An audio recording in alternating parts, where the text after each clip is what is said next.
চলতি বছরের এসএসসি ও সমমান পরীক্ষায় পঞ্চগড়ে ৫টি শিক্ষা প্রতিষ্ঠানের কোনো পরীক্ষার্থী পাশ করতে পারেনি।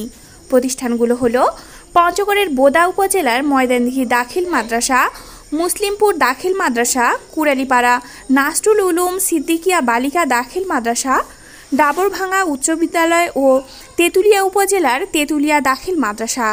জানা গেছে, ময়দানদিঘি দাখিল মাদ্রাসা থেকে ২৪ জন, মুসলিমপুর দাখিল মাদ্রাসা থেকে ১০ জন, কুড়ালীপাড়া নাসরুল উলুম সিদ্দিকিয়া বালিকা দাখিল মাদ্রাসা থেকে ৪ জনের মধ্যে ৩ জন, ডাবরভাঙ্গা উচ্চ বিদ্যালয় থেকে ১০ জন এবং তেঁতুলিয়া দাখিল মাদ্রাসা থেকে ১৬ জনের মধ্যে ৮ জন পরীক্ষায় অংশ নেন। ময়দানদিঘি মাদ্রাসার আমি ভারপ্রাপ্ত সুপার। সমস্যা হলো বাচ্চা কাচ্চারা ঠিক মতন আসতে পারে নাই, আর আমি বাড়ি বাড়ি গেছিলাম, গরিব লোকের ছোঁয়া আর কি, ক্লাসও করে না ঠিক মতন আর কি, শুধু পরীক্ষার সময় আসে পরীক্ষা দিছে। আমি বাড়ি বাড়ি গেছি, গার্জিয়ানকে বলছি, বলে ঠিক মতো পরীক্ষা অর্থাৎ মাদ্রাসা পাঠান। কজন পরীক্ষার্থী ছিল? ১০ জন। রেজাল্ট কি আপনাদের? রেজাল্ট আমাদের শূন্য হয়ে গেছে। কি কারণে একটু বলবেন? ছাত্রছাত্রীগুলা মানে ভালো একটা ছিল না, ব্যবসায় খারাপ ছিল আর কি।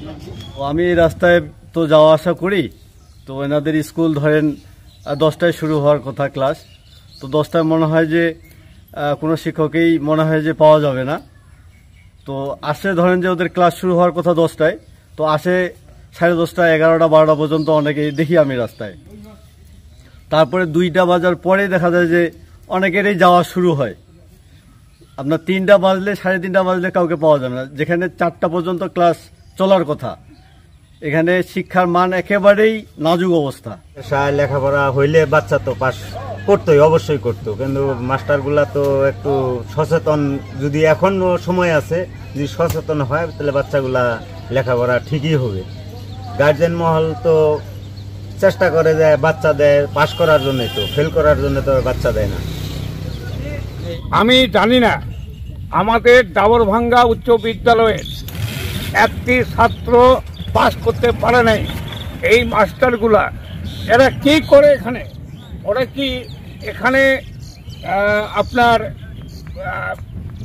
পড়াশোনা করে না কি ফিল্ডিং মারে বেড়ায়? আমি এটা জানতে চাই।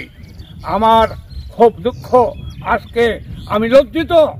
আমাদের হাই স্কুলে একটি ছেলে 5টা পর্যন্ত করতে পারে নাই, খুব দুঃখজনক ব্যাপার। হ্যাঁ, লেখাপড়া হয় না বিধায় তো আমার বাচ্চাও পাস করতে পারেনি, কোনো বাচ্চাও মানে পাস করতে পারেনি এইখানে স্কুলে। এই যে প্রতি মাসে সরকার 17-18 লক্ষ টাকা দিচ্ছে, কেন যাচ্ছে?